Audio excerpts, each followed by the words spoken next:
অখিল ভারতীয় বিদ্যার্থী পরিষদ জোলাইবাড়ি নগর শাখার উদ্যোগে পশ্চিমবঙ্গে আরজিকর হাসপাতালে কর্তব্যরত ডাক্তার মৌমিতা দেবনাথের ধর্ষণ এবং হত্যার অতিসত্বর সুবিচারের দাবি জানিয়ে ও পশ্চিমবঙ্গের মহিলা বিরোধী স্বৈরাচারী সরকারের বিরুদ্ধে ধিক্কার জানিয়ে প্রতিবাদ মিছিল করা হয়।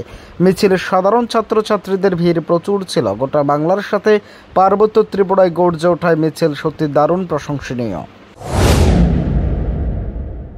পশ্চিমবঙ্গের আরজি কলেজে কর্তব্যরত ডক্টর মৌমিতা দেবনাথ যখন হাসপাতালে ওনার দায়িত্ব পালন করছিলেন, তখন ওই হসপিটালের কিছু স্টাফ তার পাশাপাশি আরো অনেকজন মিলে বোনকে ধর্ষণ করে এবং হত্যা করে।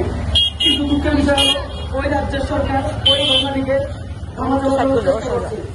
ওই রাজ্যের সরকারের কিছু অথবা ওই রাজ্যে যে সরকার চলছে ওই দলের কিছু লোক এটার সঙ্গে যুক্ত আছে এবং ওইখানে যে প্রমাণগুলো আছে এগুলা লোপাট করার চেষ্টা করছে, ঘটনাকে ধামাচাপা দেওয়ার চেষ্টা করছে।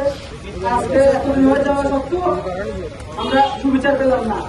তাই অখিল ভারতীয় বিদ্যার্থী পরিষদ সমিতি গতকাল এবং আজকে এই আন্দোলনে নেমেছে।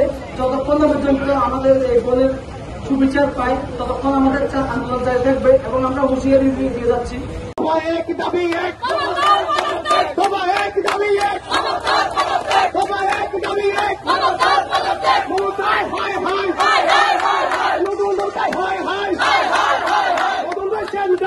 Bureau report, S Bharat live 24 hours.